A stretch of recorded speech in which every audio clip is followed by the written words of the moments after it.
ও guys, আসসালামু আলাইকুম। আশা করি আপনারা সবাই ভালো আছেন। কিভাবে চালটা দিয়ে আচার বানাবেন, আপনারা প্রথমে চালটাগুলা এরকম পিস পিস করে কেটে রাখবেন। আমরা আগে কেটে রাখছি, কেটে রেখে এখন আমরা সিদ্ধ করতেছি।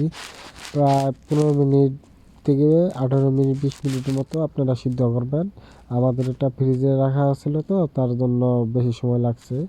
আমরা এখন সিদ্ধ করতেছি আর আম্মু নাড়াচাড়া দিয়েছে।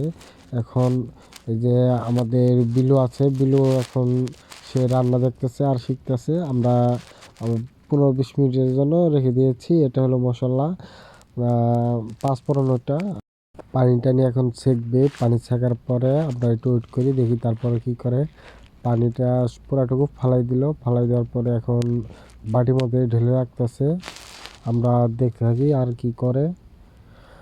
হ্যাঁ, এই প্রায় বাটির মধ্যে ভরা শেষ, পুরাটুকু তুলে নিল। তারপর কড়াইয়ের মধ্যে তেল দিতেছে।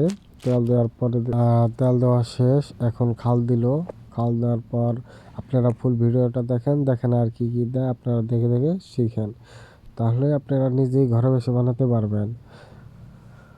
তারপরে তেজপাতা দিল। তেজপাতা দেওয়ার পরে এখন নাড়াচাড়া দিতেছে, নাড়াচাড়া দিতেছে, আপনারা দেখতে পারতেছেন। তারপর আপনার চালটাগুলা, যে সিদ্ধ করাগুলা এখন ঢেলে দিয়েছে। ঢেলে দেওয়ার পরে এখন অনেকক্ষণ নাড়াচাড়া দিবে।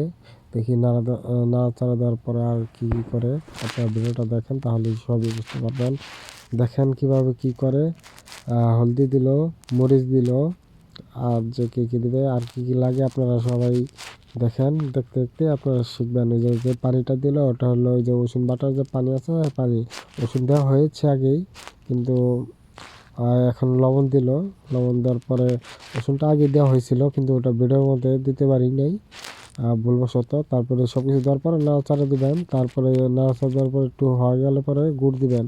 গুড় দিয়ে তারপর নাড়াচাড়া দিয়ে অনেকক্ষণ 10-15 মিনিট অপেক্ষা করবেন। 10-15 মিনিট অপেক্ষা করলে পরে হয়ে যাবে। তারপর নাড়াচাড়া দেওয়ার পরে এই যে আমাদের চালটা এখন রেডি হয়ে যাচ্ছে। আমাদের গোলা চালটা ছেঁচে নিয়ে নেই, আপনারা ছেঁচে নিতে পারবেন আপনাদের মন খুশি। আমরা ছেঁচে নিয়ে নেই, কারণ একটু যেন চোখা চোখা ভাব থাকে। তারপরে পাঁচফোড়ন দিয়ে দিল, শেষ।